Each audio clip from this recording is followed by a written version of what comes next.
Welcome, everybody. I'm so glad that you found your way here today. I'm Melissa Gray, and this is my presentation on an introduction to the 5 biological laws of German new medicine as discovered by Dr Ryke Gerd Hamer.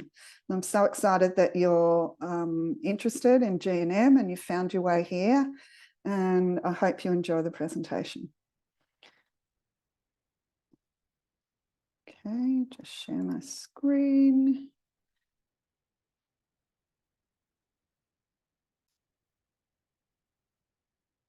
There we go. All right, so this presentation is based on the teachings and findings of Dr. Ryke Gerd Hamer, who discovered the 5 biological laws. I'd like here are all the resources that I've drawn from for this presentation. I'd like to give special thanks to Nellie Barnett from New Earth Wellness Academy in Western Australia.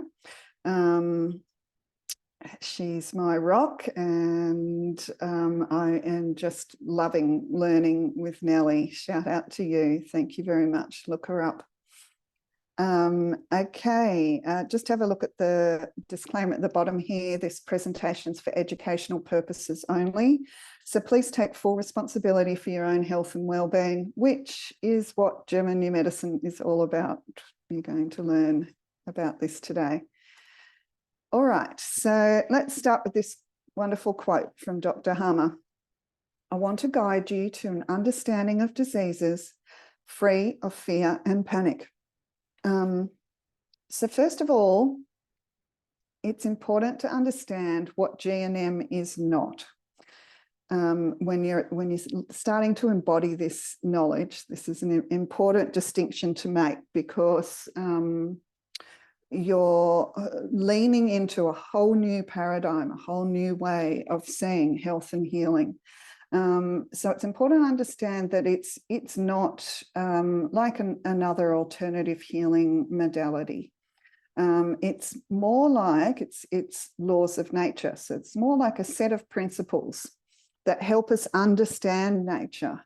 And we share these with all animals and plants, all of nature. We're just the same as them. And the basics of this principle is that, just like all of nature, we respond to our environment for the best chance of survival. That's the basis of what we're looking at here. So those of us who are working in this space, we're consultants, teachers or guides, and we support people on this health journey. So you learn, as you learn GNM, that the therapy is in the knowledge, and it's with this knowledge that we can understand that when it comes to our health, there's nothing to fight, nothing to fix, nothing to get rid of or treat. And so it's through this embodying, this understanding, that we're no longer in fear. We can step out of fear. All right, let's have a look at the current medical paradigm. So just like a cat scratching at the door, I look at this just like a fish doesn't know that they're in water. They're born into that. They don't have a word for water. We're born into these fear-based systems. They're just our normal. And I've always called them fear-based systems of control. So they all follow the same processes, the same modus operandi. They work to keep you broken, small and dependent. They're across religion, education, political systems, financial systems, as well as health, which we're looking at today. And they're basically, fear is a misunderstanding of the laws of nature, of abundance and your true nature. And so I see freeing and healing ourselves as synonymous, and this is a lifelong process. I believe it's part of the human experience. It's kind of why we're here. And in this process of freeing and healing ourselves from these fear-based systems, we find our authentic selves essentially, and our purpose. So here are some traps that the current health paradigm can keep you stuck in this dependent system. So fear and blame is massive. When you're here, you're fearful of disease. You worry about genetics, microbes, viruses, cancer. So you're looking outside of yourself. You blame others and microbes, toxins, hormones, genetics for your health problems. You don't understand that you can look within to find the true cause yet. So stepping out of this fear and blame is one of the greatest gifts of GNM. When you're in lack, this is kind of common. We all come from this alternative health kind of background. So these are feelings like I'm not doing enough. I'll feel better when. I haven't found the magic formula yet. So you might have someone that's into yoga, got the perfect diet, doing all the right things, and they still get sick. They think there's something that they're lacking. There's something more outside of themselves that they need to find to feel good. So this just keeps you stuck and stagnating. We're very, very programmed to numb and avoid, take any measures to escape any form of pain. We anesthetize the pain. We've been programmed to think that pain means that something's wrong or something's broken, and we need to look for solutions outside of ourselves to either fix it or distract ourselves from the pain. And so most people don't even know that they can stop and think about the true cause to their symptoms. You're dependent on others, doctors, experts, even alternative health experts, naturopaths. So while it is wise to collaborate on your health, it's when you're outsourcing this responsibility that you give away your power, and then your chance to learn from your experience. And we can identify with our illnesses and diseases, especially if we're told by conventional medicine that you'll have a problem for life. So you associate with it, it becomes your identity, and then you become trapped in a self-fulfilling prophecy. All right, so what does taking personal responsibility for your health look like? So you can come home to yourself and you remember your true nature, that you're not broken or faulty in any way. You're completely unafraid of any disease because you're now grateful for any health challenges, and you know that they're opportunities to grow. So you start to feel more powerful, and you're less swayed by the words and actions of others. You're not reliant on the medical system, so you save time, energy, and money. Your confidence in yourself grows and your relationships improve. And this gives you increased energy and enjoyment in life. So it's with this knowledge, we understand that healing's not something we need to do. It's not something we need to achieve. It's something that just happens naturally. When we feel safe, when our nervous system feels safe and we're ready to stop adapting. Let's learn a bit more about the incredible Dr. Hamer who discovered these laws. So Dr. Hamer was born in 1935, Dr. Ryke Gerd Hamer, and he completed his training and residency and became a medical doctor in the late 1950s. He was actually the youngest licensed medical doctor in Germany at this time. So at 21, he married his wife Sigrid, whom he met at medical school, and she was also a doctor, and they had 4 children together. So he loved being a doctor. He and Sigrid were very competent and well loved and liked in their university clinics and private practice. Dr. Hamer was especially innovative. He had several patents on medical inventions out. One was called the Hamer scalpel, and it could cut 20 times sharper, making surgery possible with minimal to no bleeding. Was incredible at the time. And he made very good money with his medical patents. Very, very smart man. In 1979, however, Dr. Hamer's son Dirk was tragically shot. And it was this tragedy that led to his discoveries of the 5 biological laws. So Dirk spent 4 months in hospital before he sadly died. And soon after, Dr. Hamer was diagnosed with testicular cancer. He began asking questions of cancer patients where he was working at the clinic that he worked, and he found that he was finding that every other person, every cancer patient, had also experienced some kind of traumatic shock. So he's a medical doctor. He doesn't go down the Louise Hay kind of emotional link to disease route. He uses his conventional medical knowledge and the resources that he had from the clinic where he worked to try and understand what's going on here.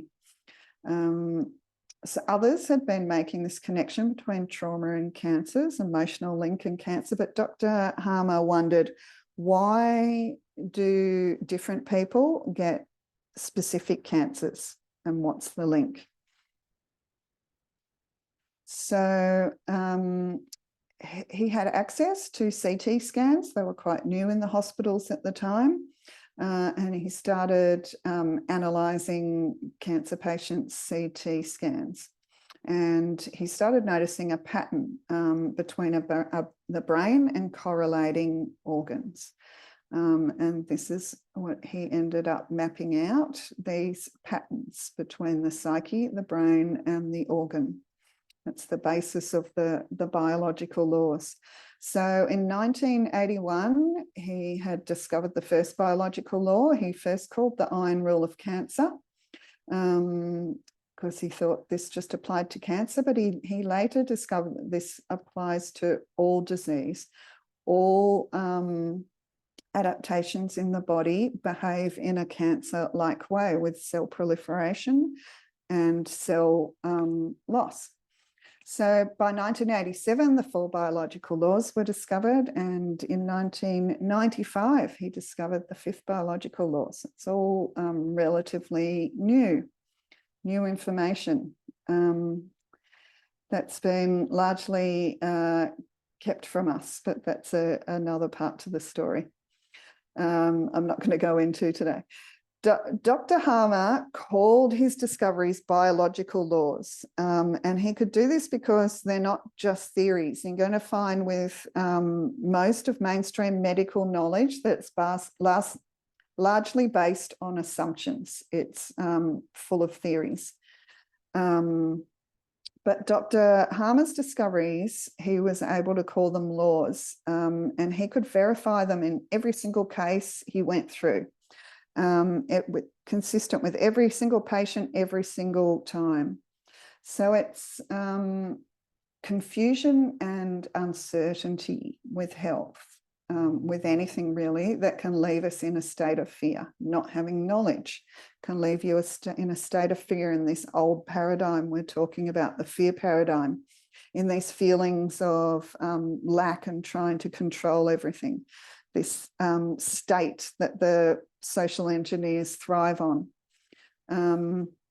Everybody knows the story of someone mentioned her before. She did everything by the book, is happy, healthy, goes to yoga, has the so-called perfect diet and lifestyle, but still gets cancer. And then there's the story of the crazy old uncle who smoked and drank all his life and lived well into his 90s. So with the knowledge of GNM, we can dispel this uncertainty and confusion. It has answers for why this can happen.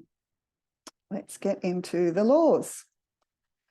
All right, the first biological law, it states that no illness outside of poisoning or accidents, malnutrition as well, can occur without a shock or an unanticipated event. So Dr. Hamer discovered that everything we call disease is caused by this unexpected conflict shock. That's something that catches us off guard and is isolating. It has three criterion. So this isn't just an emotional event, it's a sudden, acute and isolating incident. So we see that babies and children are a lot more susceptible to conflict shocks, especially if a baby is away from its mother, primary caregiver, or away from the family group and the tribe, then a sudden and shocking event is going to be isolating. They don't have their safety net there.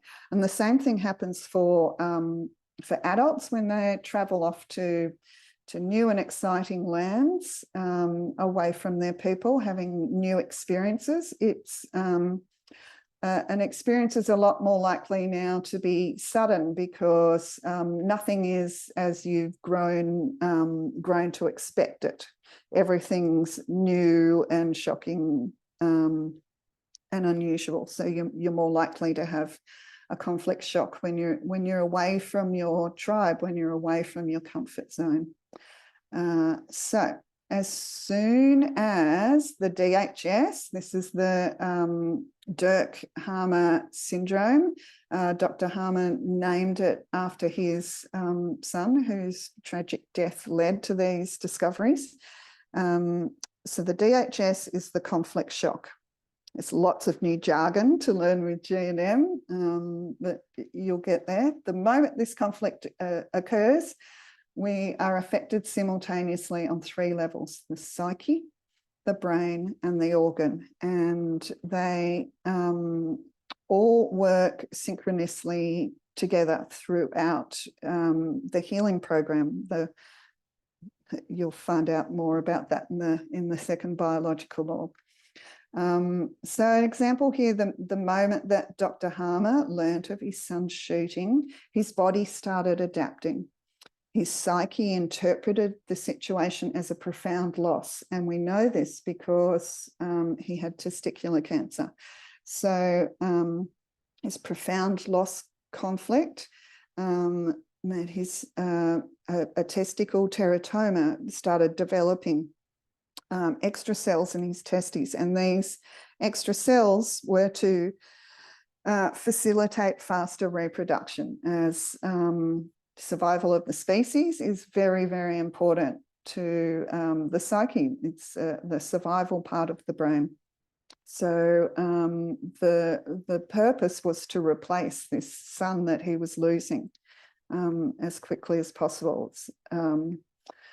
Now, Dr. Hamer underwent surgery, but, and this was before he'd found the 5 biological laws, with full understanding of the 5 biological laws, he would have had a choice. The self-responsibility element comes here.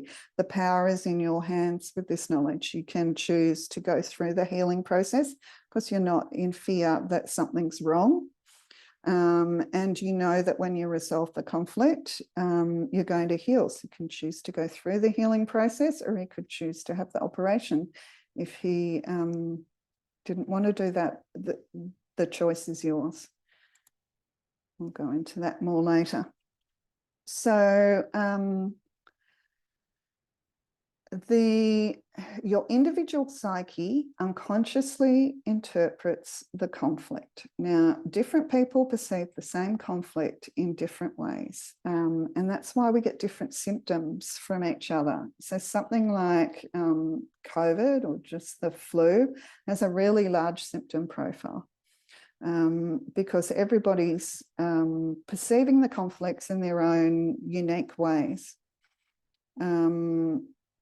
a woman who receives the shocking news that her husband's leaving her, her psyche might interpret this as a separation conflict. He's been torn from her breast, because this area is very common for women to experience conflicts. It's where they nurture. But let's say that she's not at all into him anymore, and she's happy to see him go, but now she's worried about how she's going to feed herself and her children, so it could land as a starvation conflict in the liver. It's each psyche is unique, and it's laid out by generational patterns, the way you were raised culturally, your belief systems, all that kind of thing are in play, and your need of your psyche to survive, to carry on the species. So the moment of this conflict shock, there's a focus activity, and it lands in a predetermined area of the brain. We call this the Hamer focus. It lands like a little drop of concentric rings in a pond. You can see one here on the right. And this is how Dr. Hamer mapped out the brain. We're going to learn about that further on in the third biological law. So the associated organ, the organ that's related to the part of the brain that this focus lands, begins functional change. And your body's now adapting for your greatest chance of survival. It wants to get you through this conflict. All right. So biological handedness is very important in GNM. This is established at the first cell division after conception. And you always find with identical twins that you have one right-handed and one left-handed, which is interesting. So the most common way to determine what your biological handedness, which might be different to which hand you write with, because you might have been trained in a certain way. One way to think about it is when you're clapping, your dominant hand is the one that moves the most and is most likely to be on top. So in my case, that's my right hand is my dominant hand, and that's my partner side. So partners are spouse, father, siblings, friends, anyone other than your mother and child. And then if I'm going to hold a baby, I most naturally hold them there in my left side. So I have my right hand free and I can nurture them on my left side. So when a conflict lands in the brain, it will land on the appropriate side that's relating to either partner or mother and child. Okay, so the second biological law, the law of two phases. This is really when we turn conventional medicine around and we understand that symptoms aren't wrong or dangerous. They are getting us back to a state of homeostasis. So the law of two phases states that every disease after one of these conflict shocks follows two phases, and that's providing this a resolution to the phase. So in the first phase, the moment we have this conflict shock, we go into a conflict active phase. Now, this is a stage of fight or flight. You will find you have cold hands and feet, your heart beats faster, your blood pressure's a bit higher. You are in this state to give you more energy to help you resolve this conflict, to help you get through these hard times, whatever happened. So because you need to be more active, you'll have a loss of appetite and slow down your digestion. You'll find that you're sleeping less, often waking up in the night and compulsively thinking about this problem. And there's purpose to that. That's to help you find a resolution and to help you resolve this problem so you can get back to healing. and get through safely. So your body is adapting in this time. It's either adapting with cell proliferation, cell loss, or some functional loss.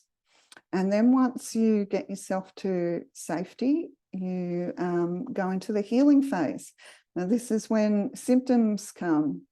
You're more tired and you're more warm. The conflict active phase is more a cold phase. The healing phase is warm. Got warm hands and warm skin.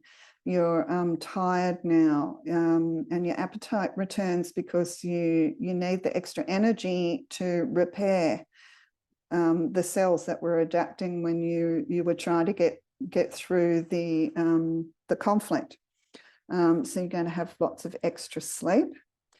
And your body is now healing. So if you had, it's doing the opposite of what it did in the conflict active phase. If you're growing extra cells, then now they're degrading. So let's look at all this in a graph.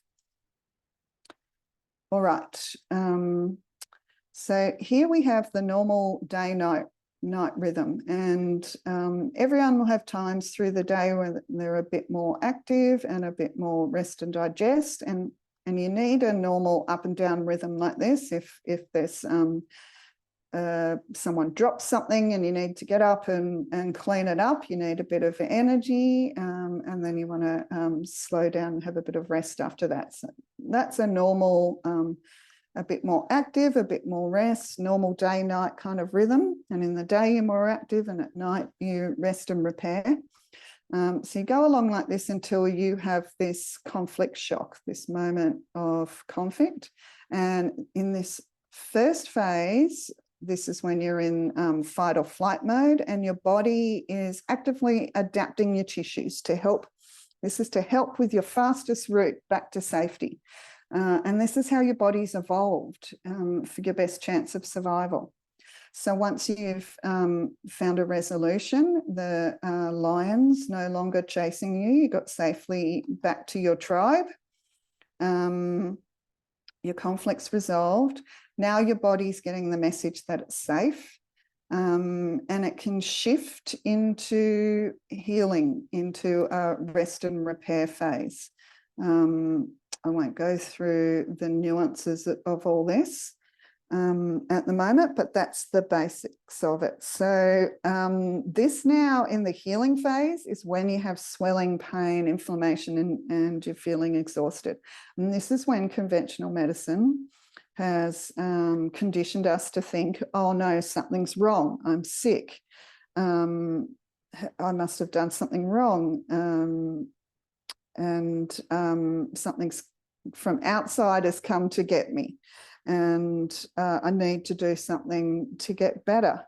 But in most cases here, when you've got symptoms, you've already got yourself through the hard time. You're just trying to get your cells back to homeostasis and to complete the program and get back to this normal, healthy day-night rhythm.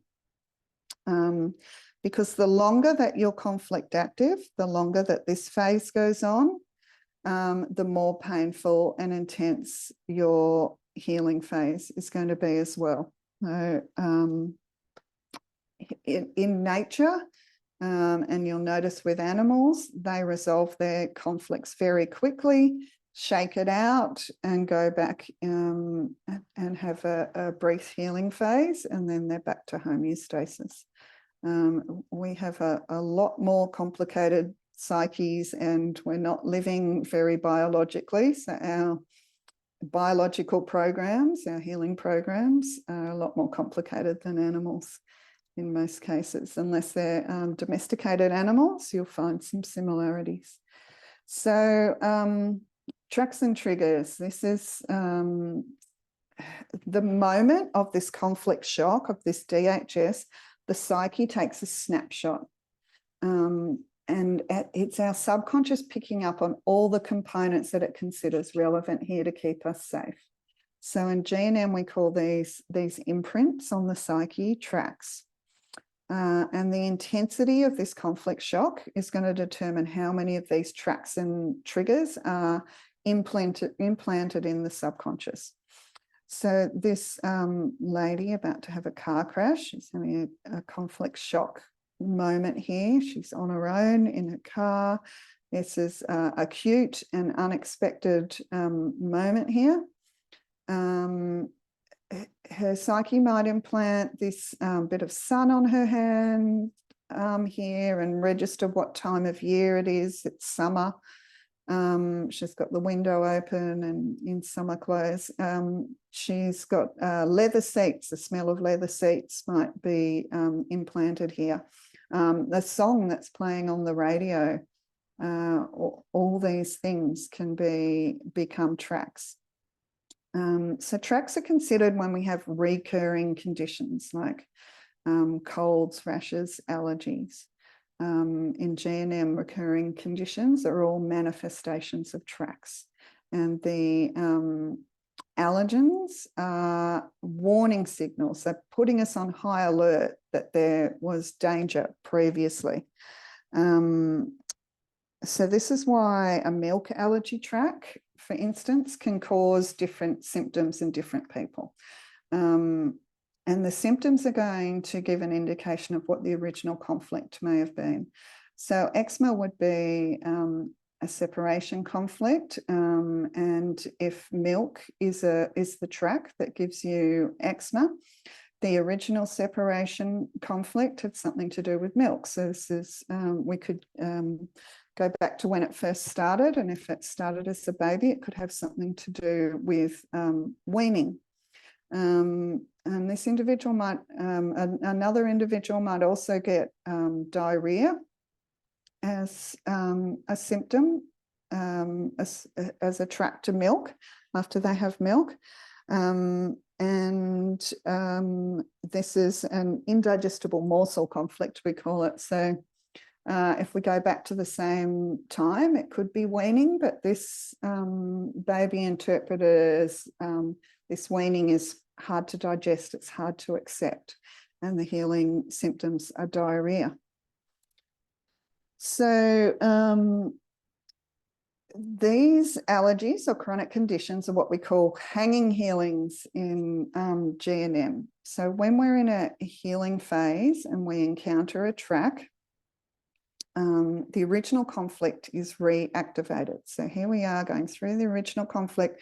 We have a resolution to the conflict. We begin the healing phase, but we come across one of these tracks and we're let back into the conflict active phase. Oh no, there's potential danger here. Can imagine in the past if the wandering nomadic tribes came across a fruit grove and they're standing there picking the fruit when a crazed buffalo comes running up. And so the fruit could be implanted in the memory that this is a potential danger warning sign here.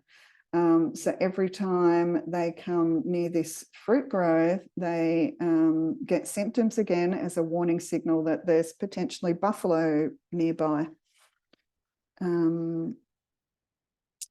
Yeah, so as you can see, there's this psyche, brain, body connection, and consciousness is everything. So we break the cycles by becoming aware of our subconscious, what we are telling ourselves about our well-being and how we're showing up in our environment. So without the fear, your healing is in your hands. Your body can stay in the healing phase, not leap back on these tracks, and we can wrap up these biological programs. So you can break these cycles, and all healing is self-healing. It's up to you. Your body knows exactly what it's doing, and every symptom tells a story. So when you know GNM, these activities of your body are no longer a mystery. So when you're in this healing phase, rather than think, I'm sick, there's something wrong, I'm broken, you can know now that pain means I'm healing and restoring. Tell yourself things like, my incredible wise body knows exactly how to heal, knows what it's doing. And I know that the symptoms are a sign that I'm getting better. Diagnosis shock is one of the biggest causes of disease. And this is just due to fear and misunderstanding of these biological laws, unfortunately. It's a tragedy that more people don't have this knowledge so they can step out of fear. Let's look at the third biological law. So this is the ontogenetic. Sorry, I just have a sip of water. This is the ontogenetic system of biological programs. Ontogenetic is relating to the origins and the development of organisms. This is how we evolved to develop in the womb. And our embryonic development in the womb is a repeat of how we developed evolutionary as a species. This is estimated to have taken a few 100 million years. So all biological programs between the DHS, the moment of the conflict, and going through the 2 phases of healing as a biological program, all of these programs can be understood through an organism's developmental history. And this is the magic of what Dr. Hamer discovered. He's mapping out of the brain here. So through analysing thousands of brain scans, Dr. Hamer found that the organs originating from the same embryonic layer are controlled from the same part of the brain. So this is all about the patterns that these biological programs follow based on what part of the brain they're controlled by. So from embryology, we know that there are 3 germ layers, endoderm, mesoderm, and ectoderm. And the mesoderm's broken into old and new. So the correlation between this psyche-brain organ trilogy is connected to these 3 embryonic germ layers. Let's look a bit deeper into each one. So the endoderm, this is the first germ layer that forms in the womb, and this is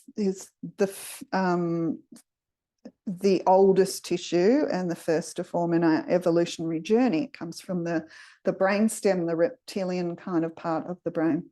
And so this responds to our most primal functions: eating, breathing, procreating. So all organs that derive from endoderm are controlled from the brainstem, this reptilian part of the brain. Now the conflicts, so this is part of the patterning. All endoderm tissue, all through the alimentary canal, the lungs, through the sexual organs, all the conflicts associated with these organs are called morsel conflicts. So this is all about taking things in and getting things out. It's our most basic needs.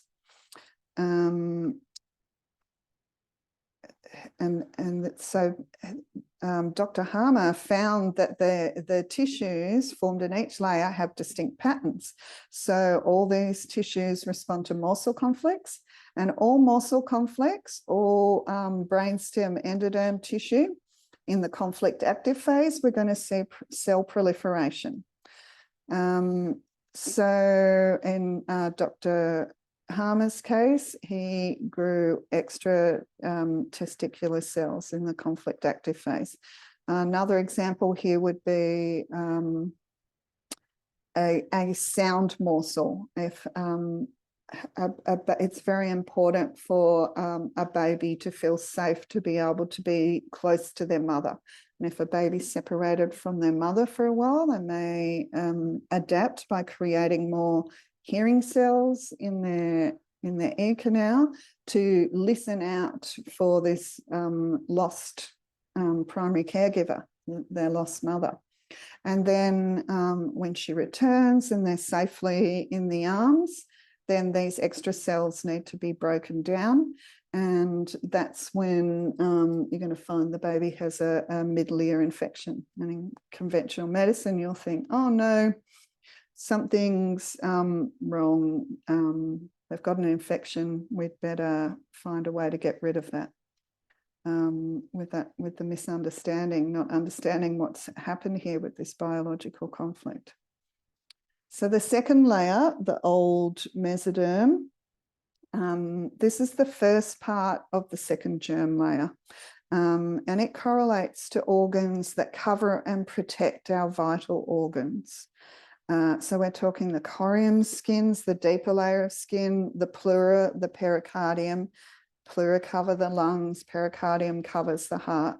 So when we're talking about the purpose of the organ being to cover and protect, the associated conflicts are attack conflicts. When we feel under attack, we need to adapt to protect ourselves. So all these organs of the old mesoderm are controlled from the cerebellum. This is where you're going to see this Hamer focus land. So attack conflicts can be physical attacks. You could get that from a fight or just from sports or something like that.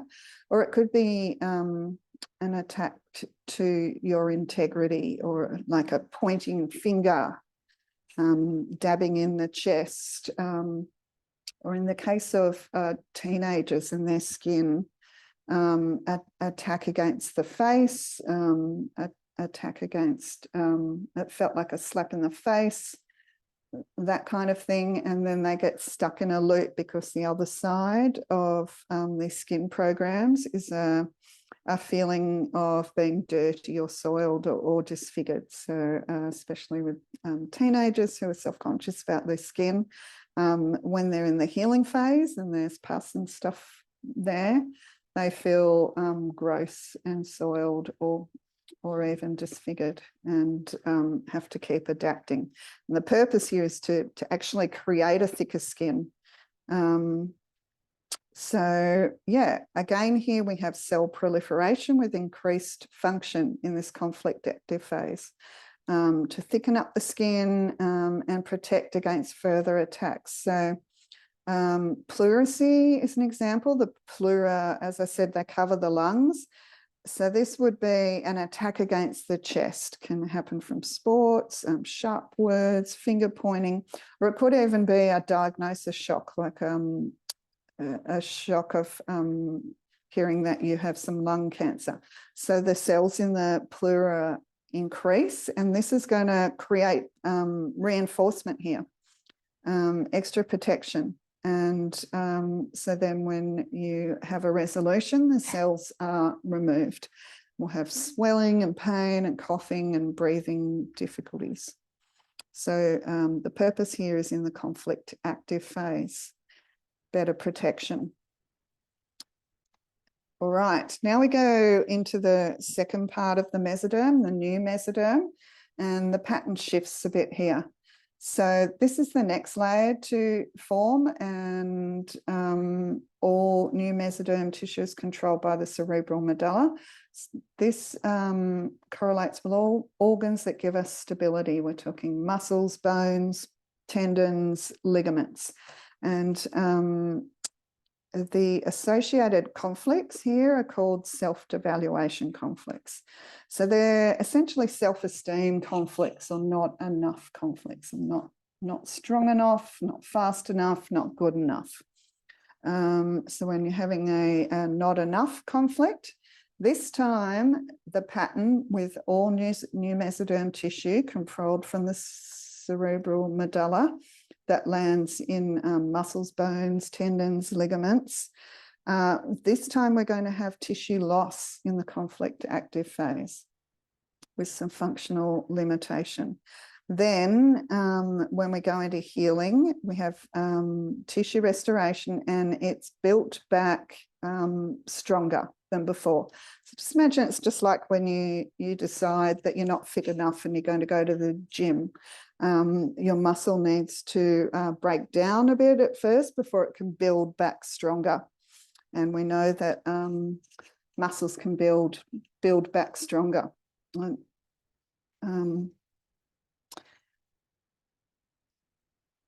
Yes, so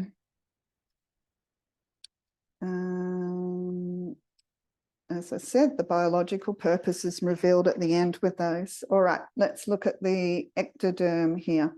So the ectoderm is the newest germ layer. It's the last to form when we're developing in the womb, and it correlates to all our outer surfaces. So inners can be outers as well. In the case of ducts, bile ducts, milk ducts, pancreatic ducts, the linings of the cervix, bronchial tubes, heart vessels, and this is the outer layer of skin, the epidermis. So again, the pattern here with the first two layers, endoderm and old mesoderm, we have conflict active extra cell proliferation. Now with this last two layers, when conflict active, we again see here tissue loss. So the tissue loss in the case of the ducts, when you're active with the conflict, the associated conflicts here are territorial, separation, sexual conflicts. So the bile ducts, for example, will have cell loss and widen out to allow more bile to come through and give you more energy to resolve the conflict in that way. When we're talking about the skin, we're going to get some loss of sensitivity. So the skin is the separation conflict. These are our more advanced, like social, emotional kind of conflicts, and they're associated here with the cerebral cortex, the outer part of the brain, the last one to form.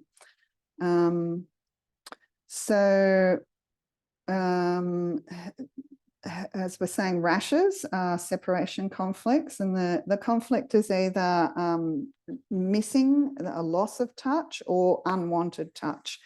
So the loss of sensitivity helps with both. If you lose a loved one and you're missing their touch, you're numbed, and you can also have some memory loss here to help protect you from the grief of this loss. But also if you're having unwanted touch, you want to push some away, the numbing can help with that. Or if it's a hat or a mask or something you want to separate from, you stop feeling it so much while you're active with the conflict. And then when you have a resolution, you're going to have cell restoration and function restored.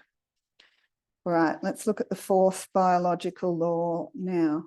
The ontogenetic system of microbes. So fungi and mycobacteria are the oldest microbes, and they work exclusively now here on the oldest tissue. They're like our microsurgeons. They remove tumours in the healing phase. So when we're healing in this way, we're going to get night sweats to remove, and this removes the waste through the skin. So if you're getting night sweats, you know that you're healing a endoderm tissue program. So as we move up through the layers here, we've got some overlap. Bacteria can help if there's not any of this fungi or TB bacteria available for some reason. Bacteria can overlap here and help.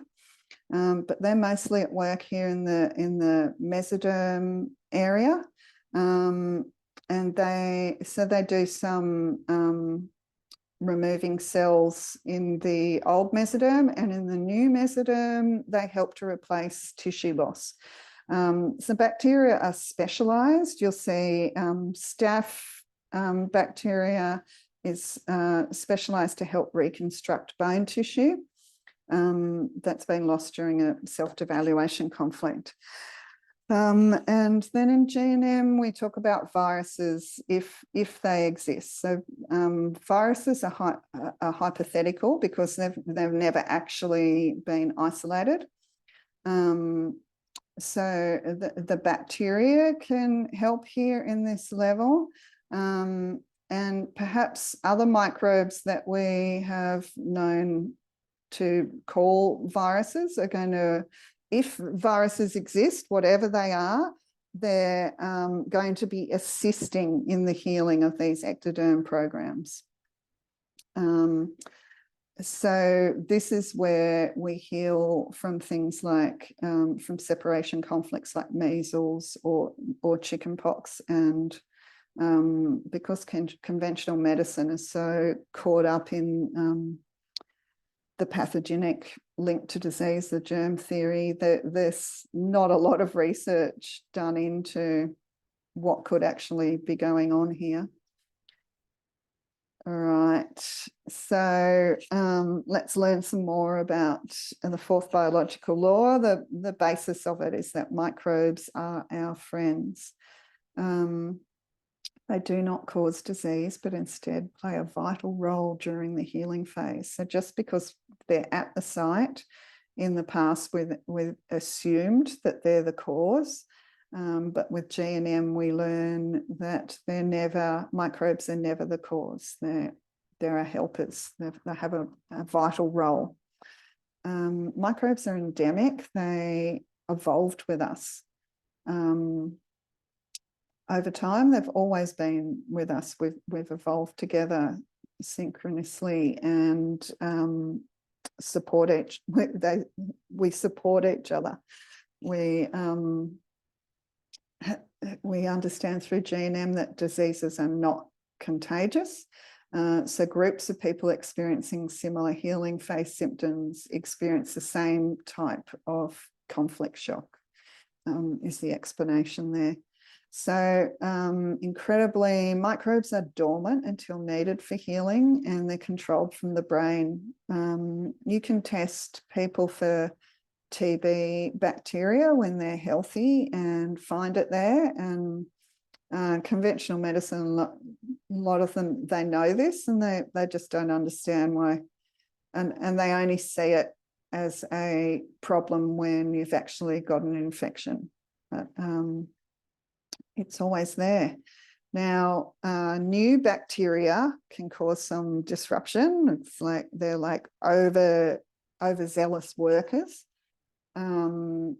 So when you travel, it's not biological to fly to a new country and travel overland, but when you do, all the new bacteria that you meet there can get a bit excited and come into your environment and get a bit overzealous. So if you just resolved a downgraded a morsel conflict at home, you might just have some loose stools, but because you're in Bali now, and you've got all these new microbes and new environment, new experiences, it might be a lot more intense healing phase, and you could get Bali belly.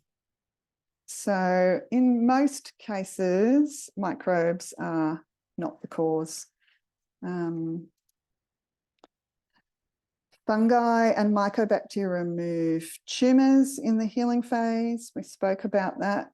So this process contains a large amount of protein, so it's therefore vital to replenish the protein deficiency through protein-rich foods. So, you know, if you're having these night sweats, that you're breaking down extra cells, and it's a good time to up your protein.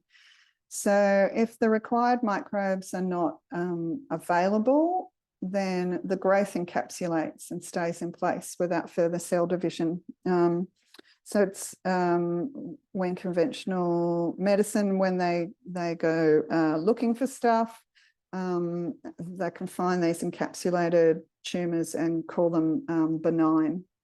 and put you in fear that you may have had cancer.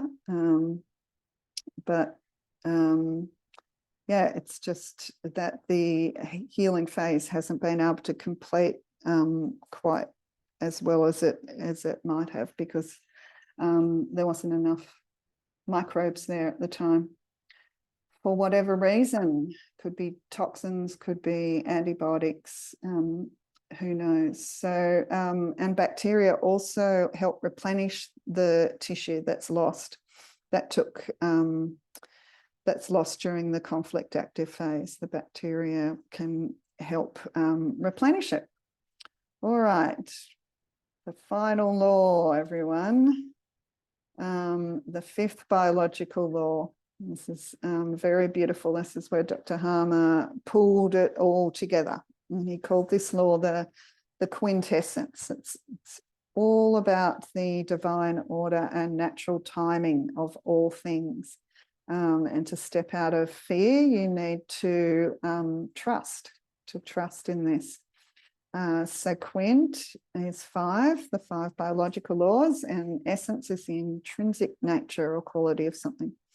So this law states that every so-called disease or illness is part of a specific, meaningful and purposeful biological program of nature that's designed to assist us at times of distress. So all these programs have a biological purpose. Nothing in nature is faulty or diseased or broken. So during the endoderm conflicts, in the conflict active phase, we're going to get the extra cells give us increased function. In the old mesoderm, the extra cells are giving us better protection against the attack. The new mesoderm self-devaluation conflicts, the biological purpose is realised at the completion of the healing phase when we have better, stronger tissue. And with ectoderm territorial conflicts, as we discussed, we could have some reduced sensitivity so we don't miss the loss, or the widening of the ducts will create better passage. So the biological purpose is happening in the conflict active phase here. So as you can see, this is an opportunity for huge personal growth and transformation. And I'm just going to finish here with this final slide and a quote from Dr. Hamer. We have to resolve our conflicts twice, first on real terms and then spiritually. So we resolve our conflicts first practically in real terms. We get ourselves to safety. We're running from the lion and our body's adapting. And then when we get ourselves to safety, if we are still fearful that the lion's there, so if in the case that the lion is your boss who yelled at you, then you've got some extra work to make sure that this conflict doesn't stay active with you and you keep adapting. So spiritually is when we embody this knowledge and the adaptations, and where we can become grateful for the lessons. And we learn about living biologically and in alignment with these laws of nature and living out of fear. So our symptoms are going to tell us exactly where we need to resolve stuff and where we need to make improvements in our lives. So this part now, you've got yourself, you've had practical solution, you've left the job, you don't work there anymore, but you go into your next job and it all starts happening again. Your body's changing because you've still got a trigger there with the boss or someone in an authority position. So now this is all about changing your perception. And the empowering part is in this work, is growing this ability to see yourself and yourself in your environment from new perspectives. So this is a big part of the work that I do with people. And I'd love to hear from you if anybody else would like to work with me, please reach out, and you can look at how to contact me here and also on my website. So thank you so much for spending this time with me and for your interest in this incredible knowledge. And I wish you all the healing and lightness. Thank you.